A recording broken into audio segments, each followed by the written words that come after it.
Alors, on est de retour à Un monde à l'envers, toujours le 9 janvier 2020, 14h40, heure du Québec. Heureux de vous retrouver. Ceux qui ne sont pas abonnés, faites-le maintenant, venez nous rejoindre.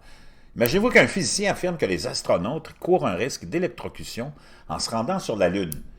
Est-ce que ça demeure encore une question qui est dans l'esprit de plusieurs. Il y a de plus en plus de gens aux États-Unis qui pensent qu'on n'est pas allé sur la Lune, que tout ça a été fait en studio dans les années 60. Là, la science nous dit qu'il y a des radiations mortelles, et on sait qu'il y a des radiations mortelles au-delà de la surface de la Terre. Quand on arrive dans l'espace, on a ce qu'on appelle la ceinture de Van Allen. Traverser ça, c'est un défi monumental. D'ailleurs, la NASA est en train d'essayer de construire une capsule qui pourrait résister à ça. On fait des tests, on est encore loin de la coupe aux lèvres.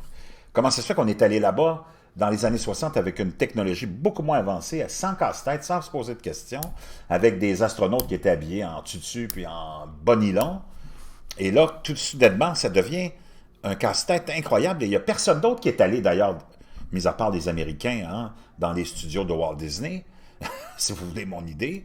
Mais il n'y a personne d'autre qui a osé mettre les pieds sur la Lune. Donc, ça suscite beaucoup de questions, beaucoup d'interrogations. Un physicien affirme que les astronautes courent un risque d'électrocution en se rendant sur la Lune. L'absence d'atmosphère et de champ magnétique de la Lune signifie que les particules du Soleil touchent directement la surface lunaire. Cela confère à celle-ci une charge électrique et cela signifie que les futurs astronautes courent le risque d'être électrocutés lorsqu'ils visiteront la Lune, selon les chercheurs du physicien Joseph, ou les recherches du physicien Joseph Wong, de l'Université de Californie du sud des États-Unis. L'équipe de Wong a constaté que la surface lunaire chargée électriquement soulève des inquiétudes quant au risque possible de charge et de décharge pour les astronautes sur la surface lunaire, selon les résumés de l'article de son équipe présenté à la réunion de l'Union américaine de géophysique cette année à San Francisco. Le lien est plus bas, je vais vous laisser ça dans la boîte de description, comme tous les autres liens que je vous laisse dans la boîte de description.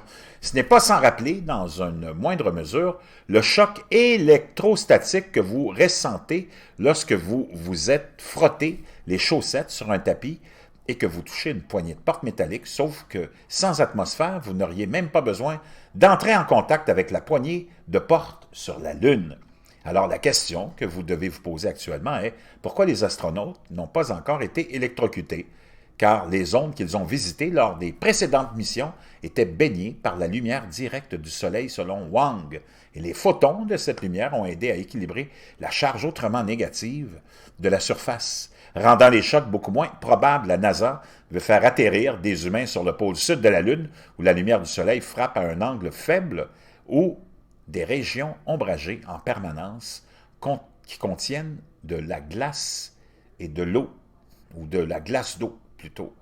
Pour Jim Rice, un scientifique au Planetary Science Institute en Arizona, qui n'a pas participé à l'étude, l'électrocution ne devrait être une véritable préoccupation pour ces astronautes, mais il n'exclut pas des problèmes avec de plus grandes opérations futures, telles que celles qui pourraient impliquer des engins transportant de grandes quantités de matériaux autour de la Lune.